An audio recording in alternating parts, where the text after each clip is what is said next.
All right, let's get more in depth on how the Broncos did this last night, or how they pulled it off. Former CU Buffs tight end Justin Adams there he is, in the wings here. I'm here. What do you think, dude? Tough week. Here, help me out. You got a tissue? Help me. Yeah. I need it. You do not stink, by the way, Justin. You smell good. Why, thank you. I appreciate Wow, that. what is that? Sex Panther? Yes. Yes. And shower. Shower helps out a lot. 60% of the time, it works every time. Yes, it does. Yeah. Wow, that was a tough game, huh? Tough weekend for me personally. I mean, both of these games kind of reminded me of the weekend with CU. Yeah. Being up early, Right. having, control of the game. And so then, close so many times. So close so many times, a turnover, and then a punt return ends the game. Wow. Pretty much. That punt return killed the Broncos. In the same way. Yep. Same here for the Broncos yesterday. But as a tight end, Justin, one play I want to pick out. Sure, The touchdown at Gronkowski. Oh, yeah. They're at the 1 yard line. If you go back and watch the game, go back and look at it. Tom Brady's at the line, just like this, exactly like that. And he looks over and sees Von Miller on Gronk one-on-one. And Brady goes like this. Like straight out, flat out, looks at Gronk and shakes his head, yes. Hut, touchdown. Von Miller's like 2 yards out. What is Von Miller doing on Gronk one-on-one? That's a great question, isn't it? You gotta be kidding me. Because Gronk's so fast. Gronk's so fast. Von's fast so too, strong. but Well, Von's a pass rusher. Exactly. Yeah. Exactly. He doesn't cover the tight end, especially a tight end like Gronk, who's a difference maker. It's like having Lawrence Taylor out on like Jerry Rice or something like that. I mean, two great players, but you'll never do that. That's a mismatch. And that's exactly the biggest thing that happened yesterday, is that every time that the Broncos looked like they had something, they were just overmatched and outcoached yesterday. And that's one of the things that they were outcoached on. Why is your linebacker playing in coverage? We talked about that a little bit earlier. During the Jets game, he was injured playing in coverage. And it's like, why do you have one of the best pass rushers in the NFL in pass coverage? Like, that's not what he should be doing. And so that goes back to Jack Del Rio and to John Fox of what they have done, and they need to go and relook at that. Belichick did a nice job, man, figuring out how to they just threw him off every time. Especially when you saw that interception. I mean, Peyton had no idea. Brady and Belichick both yesterday were at the top of their games. I love when Belichick, late in the game, when it was 4th and 1. Yeah, they send the punt team in, and they're all ready to punt. And then at the last second, everybody runs off like crazy. And the Broncos like, oh, geez, he's going for it. We got to everybody runs in too. But the new rule, the referees stop. They won't let you play. So the Patriots could have run in, snapped it, but the referees wouldn't let them do it, and then they got a penalty. So everybody has to be set. But even with that being said, there was a penalty on that play for illegal formation. If it wasn't for that illegal formation, Brady did a little play action fake. He was wide open. If he wanted to do a bootleg, if he wanted to throw it to somebody, the Broncos were still out of their defensive alignment. And that's the biggest thing that happened yesterday.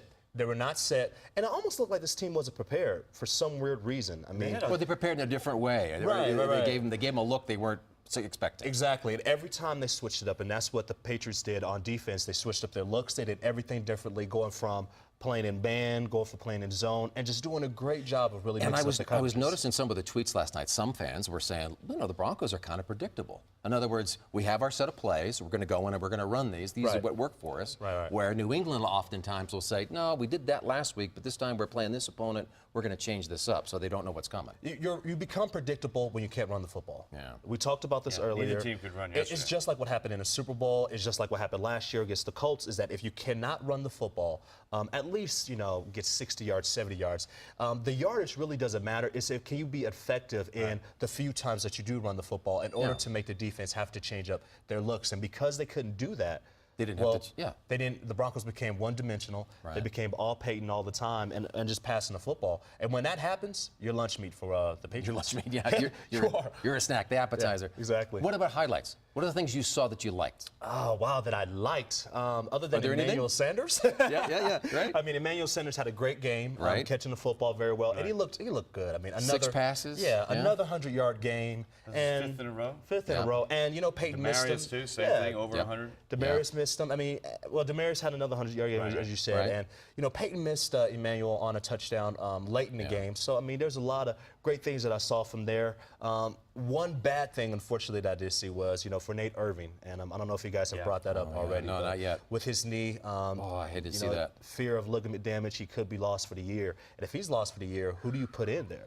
for Nate Irving. Yeah, here's a picture of them Yeah, helping him definitely. off the field. So now He was slow to get up, had to have assistance to get out of there. That's Nate Irvin and Danny Trevathan both down. Yeah, it's with injuries again. That's your two best linebackers. And you think back to the times when the Broncos won the Super Bowl, the injuries were much fewer. Yeah, it's minimal. Minimal, right? Yeah, those years. But when you play the game of football, injuries happen. It's like when you wake up, you breathe, right? I mean, that's the way that football is. It's fundamental that somebody will get injured, and that's what happens. And that's kind of the attrition of the sport of football, is that you will lose some guys.